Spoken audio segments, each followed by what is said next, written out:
Hello friends, चलिए start करते हैं क्लास 12th मैथ्स एक्सरसाइज 9.4। ठीक है, तो फ्रेंड्स हमारी एक्सरसाइज चल रही थी 9.4, जिसमें हम क्वेश्चन नंबर 15 तक लास्ट वीडियो में कवर कर चुके हैं। आज हम करेंगे इसका क्वेश्चन नंबर 16। तो फ्रेंड्स देखिए क्वेश्चन नंबर 16 क्या कहता है। For the differential equation x y d y by d x is equal to x plus two upon y plus two, find the solution curve passes through the point. एक point दिया गया है हमें 1 और -1। ठीक है, हमें एक डिफरेंशियल इक्वेशन फॉर्म करनी है। देखिए क्या करते हैं। सॉरी, एक डिफरेंशियल इक्वेशन दी गई है। देखिए, तो देखिए फ्रेंड्स हमें क्या दिया गया है। X y d y by d x is equal to x plus two upon y plus two. ठीक है फ्रेंड्स, तो हम इस टाइप के क्वेश्चन में क्या करते हैं, एक्स वाली टर्म को एक साइड रखते हैं और वाई वाली टर्म को एक साइड रखते हैं। तो ये हो गया वाई डी वाई, ये जो वाई प्लस टू है इसका क्या होगा फ्रेंड्स, ये दूसरी तरफ चला जाएगा। लेकिन ये जो वाई प्लस टू है, सॉरी ये क्वेश्चन में यहाँ पर नहीं है, ये कहाँ है, मल्टीप्लाई में ही है। तो यहाँ से कट करके फ्रेंड्स आप इसको यहाँ लिख लीजिएगा, वाई प्लस टू यहाँ है ये। ठीक है, वाई प्लस टू। ठीक है फ्रेंड्स, तो ये क्या है, x y d y by d x is equal to x plus two और वाई प्लस टू। ठीक है, तो यहाँ पे देखिए वाई प्लस टू यहाँ मल्टीप्लाई में है, तो यहाँ कहाँ आ जाएगा, डिवाइड में आ जाएगा।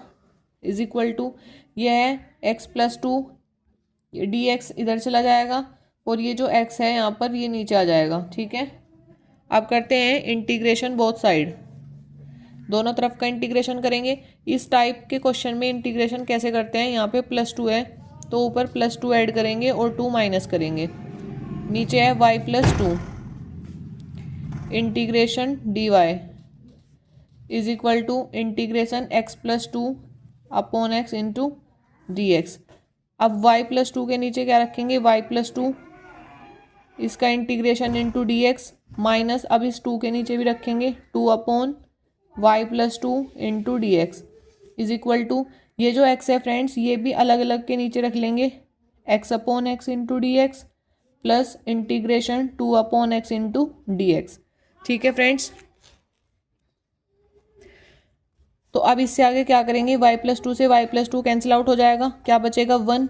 तो यानी कि integration into d x minus, यहाँ पे क्या बचा, two upon y plus two, यहाँ पे ये डी एक्स नहीं डी वाई है। ठीक है, ये बचा two upon y plus two into d y is equal to x से एक्स कैंसिल हो जाएगा, ये भी इंटीग्रेशन इंटू डी एक्स, यहाँ पर भी ये डी वाई है, plus two one upon x into d x. ठीक है फ्रेंड्स, आप देखिए इंटीग्रेशन इंटू डी वाई, इसका इंटीग्रेशन क्या होता है, y minus two log y plus two is equal to integration into d x क्या होता है, x plus two log x. ठीक है फ्रेंड्स, अब क्या करेंगे, y minus x is equal to two log x plus two log y plus two. ठीक है फ्रेंड्स, तो यहाँ तक कर लेंगे, बहुत ही आसान है यहाँ तक आना। अब क्या दिया है इसने, पॉइंट दिए गए हैं 1 और -1, तो क्या करेंगे, at x is equal to 1 y is equal to -1। ठीक है फ्रेंड्स, x की जगह हम 1 पुट कर देंगे और y की जगह -1 पुट कर देंगे।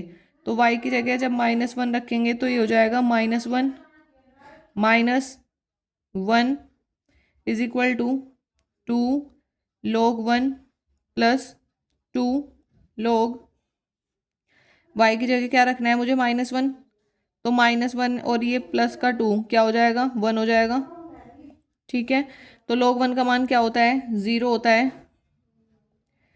अब देखिए फ्रेंड्स, मैंने यहाँ पे इंटीग्रेशन किया था तो मुझे कांस्टेंट भी ऐड करना था, एक कांस्टेंट ऐड कर लीजिए, यह है -2 + c इज इक्वल टू 0, क्योंकि यहाँ पे भी log 1 है और यहाँ पे भी, तो log 1 की वैल्यू क्या होती है, 0 होती है, तो c इज इक्वल टू क्या आ जाएगा, 2। ठीक है फ्रेंड्स, c की वैल्यू निकल के आ गई। अब ये वैल्यू उठाकर इस इक्वेशन में पुट कर दीजिए, तो यहाँ लिखेंगे from equation first y minus x plus two is equal to 2 log x plus 2 log y plus 2। ठीक है फ्रेंड्स, यहाँ तक समझ आया। अब ये है y minus x plus 2 is equal to, ये जो यहाँ पे 2 है तो log की प्रॉपर्टी क्या कहती है, अगर यहाँ पे कोई भी संख्या होती है वो इसके स्क्वायर में चली जाती है, तो ये हो जाएगा log x square plus log y plus 2 का स्क्वायर। ठीक है फ्रेंड्स, अब ये log के बीच में प्लस आ रहा है तो ये किस में चेंज हो जाएगा, मल्टीप्लाई में, यानी कि log x square y plus 2 का whole square y minus x plus 2। ठीक है फ्रेंड्स, तो यही क्या आ गया, हमारा आंसर आ गया। Thank you friends. तो फ्रेंड्स मैं समझती हूँ आपको ये क्वेश्चन बहुत ही अच्छे से समझ में आया होगा, क्योंकि बहुत ही आसान क्वेश्चन था और जिसको मैंने बहुत ही इजी वे में समझाया था। ठीक है, एक बार और फिर से समझा देती हूँ क्या करना था। फॉर द डिफरेंशियल इक्वेशन, एक डिफरेंशियल इक्वेशन मुझे दी गई थी, find the solution curve passes through the point. ठीक है, इस पॉइंट से पास कराना था कर्व, तो ये डिफरेंशियल इक्वेशन थी। मैंने क्या किया, हर बार की तरह जो y वाली टर्म होती है उसको एक साइड रख लिया और x वाली टर्म को एक साइड रख लिया। ठीक है, अब यहाँ पे देखिए, इस तरीके का अगर इंटीग्रेशन करना होता है तो क्या करते हैं, नीचे जो टर्म होती है ऐसी टर्म हमें ऊपर बनानी होती है। तो वो कब बनती, जब मैंने -2, जब मैंने +2 उसमें ऐड किया और 2 ही वहाँ से सब्ट्रैक्ट कर दिया। ठीक है, अब ये जो y प्लस 2 था ये मैंने इसके नीचे रखा और इसके भी नीचे रखा इस तरीके से। ऐसे ही ये जो x था ये दोनों के नीचे आ जाएगा इस तरीके से। फिर जो कटा उसको काट दिया, फिर ये बच गया। उसके बाद मैंने क्या किया, इंटीग्रेशन कर दिया। इंटीग्रेशन dy y होता है, ये किसका इंटीग्रेशन होता है, log y प्लस 2 का। इंटीग्रेशन इंटू dx x होता है और 1/x का इंटीग्रेशन log x होता है। ठीक है, अब मैंने क्या किया, जो y वाली जो विदाउट लॉग टर्म थी वो एक साइड रखी और ये लॉग वाले टर्म को एक साइड रख लिया। फिर मैंने इसको इक्वेशन नंबर फर्स्ट मान लिया। फिर मुझे एक पॉइंट दिया गया था 1 और -1 पर, जिस पे सॉल्यूशन निकालना था, वही पॉइंट मैंने इस इक्वेशन में पुट कर दिए। फिर यहाँ से सोल्व करने के बाद मेरी एक कांस्टेंट सी था, उसकी वैल्यू निकल के आ गई और वही वैल्यू मैंने इक्वेशन नंबर फर्स्ट में पुट कर दी। ठीक है फ्रेंड्स, तो अब देखिए, अब हम करते हैं इसका क्वेश्चन नंबर 17। तो फ्रेंड्स चलिए, अब हमें क्या करना है, इसका क्वेश्चन नंबर 17 करना है। तो क्वेश्चन नंबर 17 में क्या कहा गया है, find the equation of a curve passes through the point 0 और -2। ठीक है, given that any point x y and the curve the product of the slope of its tangent, product of the slope of its tangent and y coordinate of the point is equal to the x coordinate of the point. ठीक है, तो किसकी बात की है इसमें friends, tangent to the curve. तो equation क्या होती है इसकी,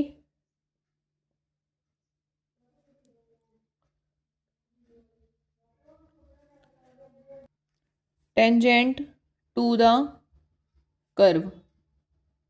तो टेंजेंट टू द कर्व कैसे निकालते हैं फ्रेंड्स, हमने लास्ट क्लास में भी सीखा था, हमने 11th क्लास में भी निकालनी सीखी थी टेंजेंट टू द कर्व। वो क्या होती है, हमारी dy/dx होती है। ठीक है, सबको पता है, जो टेंजेंट होती है वो होती है हमारी dy/dx।